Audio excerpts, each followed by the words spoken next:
नमस्कार, India news के digital platform पर आपका स्वागत है। मैं हूं आपके साथ अनन्या बेदी।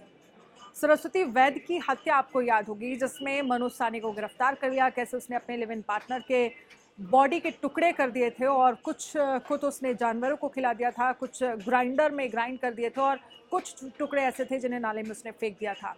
इस हत्याकांड के बाद जिसने इस हत्याकांड को सुना वो डर गया, वो दहशत में आ गया और लोग सिहर उठे कि क्या कोई ऐसे भी कर सकता है?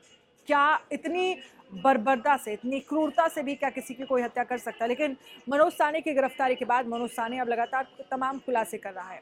मनोज साहनी ने ये कहा है कि वो सरस्वती दोनों ही फिजिकल उनके बीच किसी तरह का कोई रिलेशन नहीं था, लेकिन पुलिस उसे पूरी तरह से झूठ मान रही है।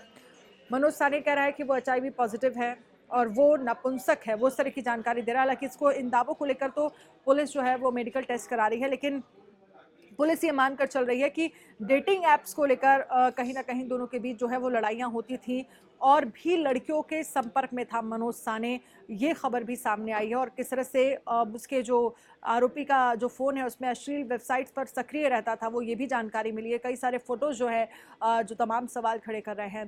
हालांकि जो पड़ोसी हैं वो कई बड़े खुलासे कर रहे हैं। उनकी तरफ से ये कहा जा रहा है कि मनोज साहनी जो है वो मारता था। दोनों जब निकलते थे घर से तो दोनों हेलमेट लगाते थे, मनोज साहनी और सरस्वती। बहुत ज़्यादा क्या, इवन किसी से उन दोनों की बात ही नहीं होती थी पूरे सोसाइटी में।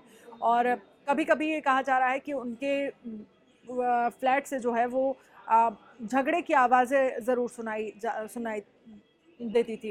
लेकिन पुलिस ये कह रही है कि हो सकता है डेटिंग ऐप्स में कई लड़कियों को वो फाइंड आउट करता था, कई लड़कियों से बात करता था। इसको लेकर हो सकता है दोनों के बीच जो है झगड़ा हो और फिर उसके बाद किस तरह से मनोज साहनी ने सरस्वती को मौत के घाट उतार दिया।